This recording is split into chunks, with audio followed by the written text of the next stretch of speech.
bamthatha umntwana bamfaka kuleli bhokisi. Mabemfaka kuleli bhokisi, nginalento yokuthi umama womntwana, umama kaMoses wayethandaza ethi uNkulunkulu sengikwenze konke. Njengamanje sengilinde wena. Ngifuna umuntu onesimo namhlanje ethi uNkulunkulu sengikwenze konke. Yes, Lord. Angisafuni manje ukusebenzisa ubuhlakani bami. Yebo uNkulunkulu mhlakaniphile uphile. Angisafuni ukusebenza namandla ami la uphile. Kodwa uNkulunkulu sengiyekelela kuwe. Noma ngithi wayegcwala inyembezi ethi uNkulunkulu sengihlale kangaka nalomntwana. Lo mntwana seke waphila. Uyazi bazalwane kuze kungona kwesinye isikhathi ukuthi umntwana wakho ungabuyi naye esibhedlela. Uyabona ukusumlusa usuke wamphatha ngezandla zakho kubuhlungu. Amen. Amen.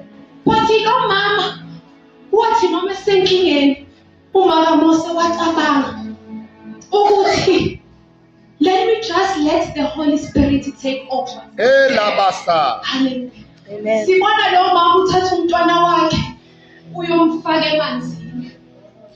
Amen. Amen. Whenever eBhayibhelini ufunda ngamanzi, amanzi represents the Holy Spirit. Ngathi uthi lo mama ufunde leliyazwi elithi asikwazi thina siyocela uNkulunkulu. Kodwa uNkulunkulu sipho umoya ongcwele. Hallelujah. Yena osibulelayo. Inhliziyo yethu. Hallelujah. Ngifisa omama banjalo, ngifisa obaba, ngifisa ibandla lonke ezothi uNkulunkulu angikwazi ngiyakucela kuwe. Kodwa umoya ongcwele ngifisa thathe lo nyembezi ayorepresenta uNkulunkulu ngendlela engibizwa ngayo. Wofaka umntwana wahamba uMiriam ngoba phela naye kwakumamncane wengane wami efuna ukubona ukuthi kwenzakalani.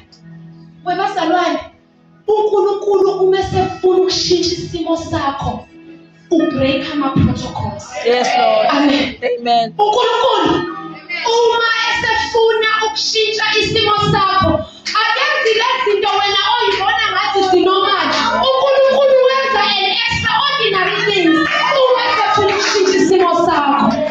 Sibona angazi baba ukuthi uNkulunkulu wafika kanjani kwindodakazi yala le eyehla kaFaro. Amen. Ukuthi athi ayogeza emfuleni. Bazalwane, lapha kuphele isayikho into engekho. Uwena ongaze ukhohlwe ukwenza enye into. Kodwa sibona uNkulunkulu engathi ekuseni siphethe lo